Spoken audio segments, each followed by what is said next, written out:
Hello guys, welcome to Chapter 2. I hope you guys enjoyed Chapter 1. Remember some of your questions coming into there. It's a good time to get on to the reading log and make a couple predictions for Chapter 2. Chapter 2 is called Roast Mutton. I'm going to look up what mutton means before we get started. I will tell you that when we get into it a bit, you will figure out what it is. But if you want to make a prediction, it might be important to see what is mutton, what is a roast mutton, all that type of stuff. Anyway, where we left off in Chapter 1 was Bilbo Baggins waking up after the unexpected party. So, here we go. Up jumped Bilbo, and putting on his dressing gown, went into the dining room. There he saw nobody, but all the signs of a large, hurried breakfast. There was a fearful mess in the room, and piles of unwashed crocks in the kitchen. Nearly every pot and pan he possessed seemed to have been used.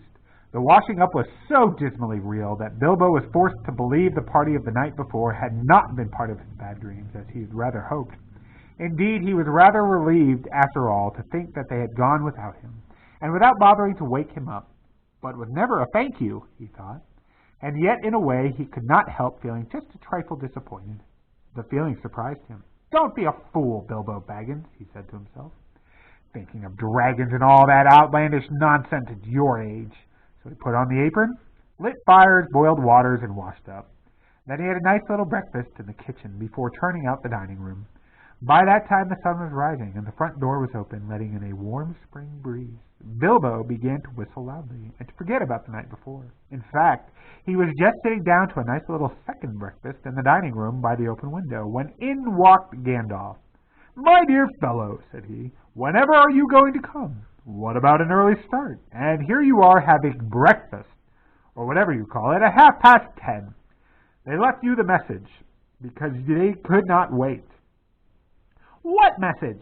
said poor Mr. Baggins, all in a fluster. "Great elephant," said Gandalf. "You are not at all yourself this morning. You have never dusted the mantelpiece." "What's that got to do with it? I've had enough to do with washing up for 14.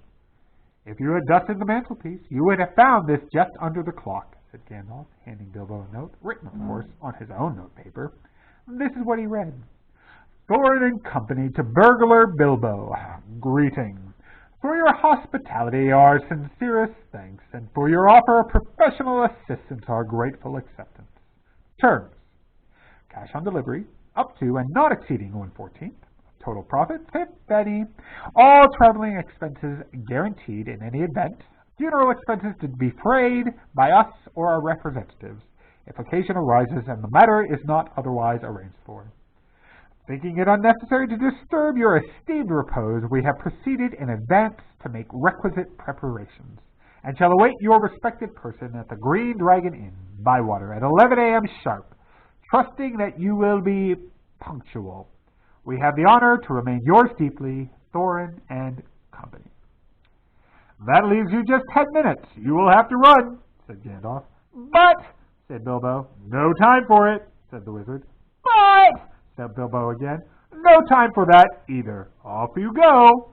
To the end of his days, Bilbo could never remember how he found himself outside, without a hat, walking stick, or any money, or anything that he usually took when he went out, leaving his second breakfast half finished and quite unwashed up, putting his keys into Gandalf's hands, and running as fast as his furry feet could carry him down the lane, past the mill, across the water, and then on for a whole mile or more.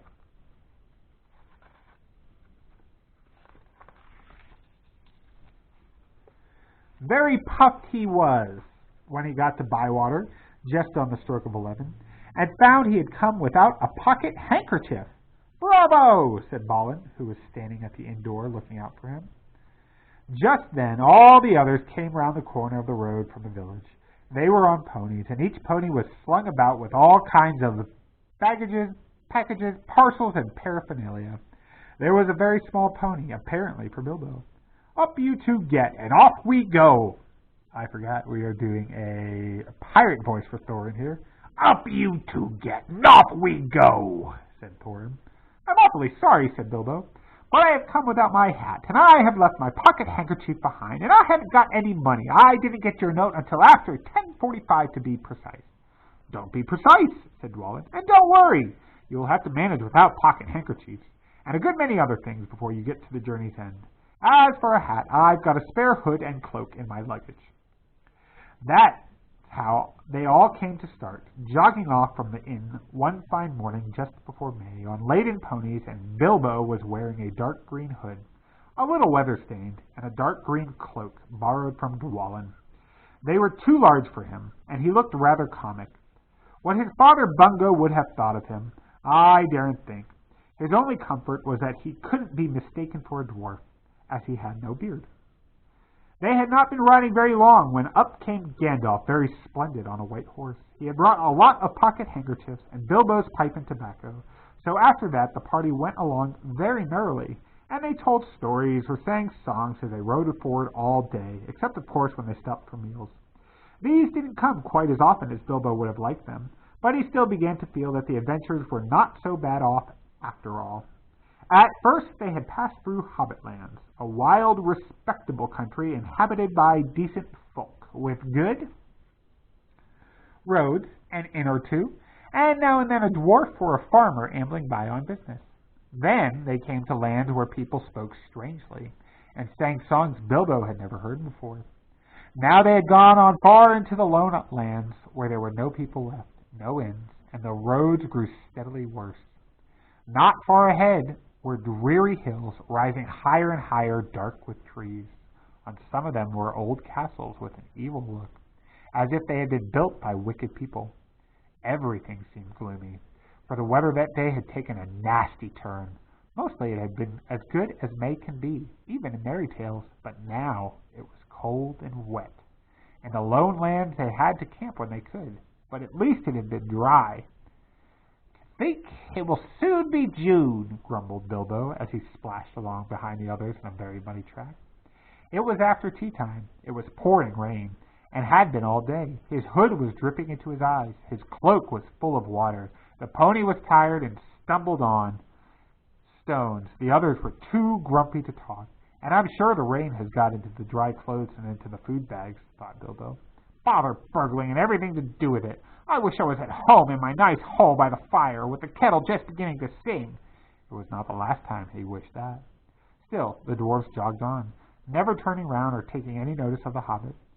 Somewhere behind the great clouds the sun must have gone down, for it began to get dark. Wind got up, and the willows along the river bank bent and sighed. I don't know what river it was, a rushing red one, swollen with the rains of the last few days, that came down from the hills and mountains in front of them. Soon it was nearly dark. The winds broke up the gray clouds, and a waning moon appeared above the hills between the flying rags.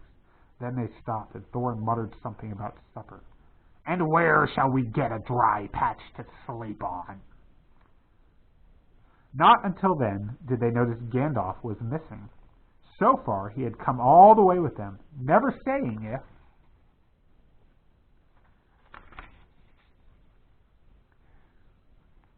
he was in the adventure or merely keeping them company. For a while he had eaten most, talked most, and laughed most, but now he was simply not there at all. "Just when a wizard would have been most useful too," groaned Dori and Nori, who shared the hobbit's views about regular meals plenty and often. They decided in the end that they would have to camp where they were. So far they had not camped before on this journey, and though they knew that they soon would have to camp regularly when they were among the misty mountains and far from the lands of respectable people, it seemed a bad wet evening to begin on.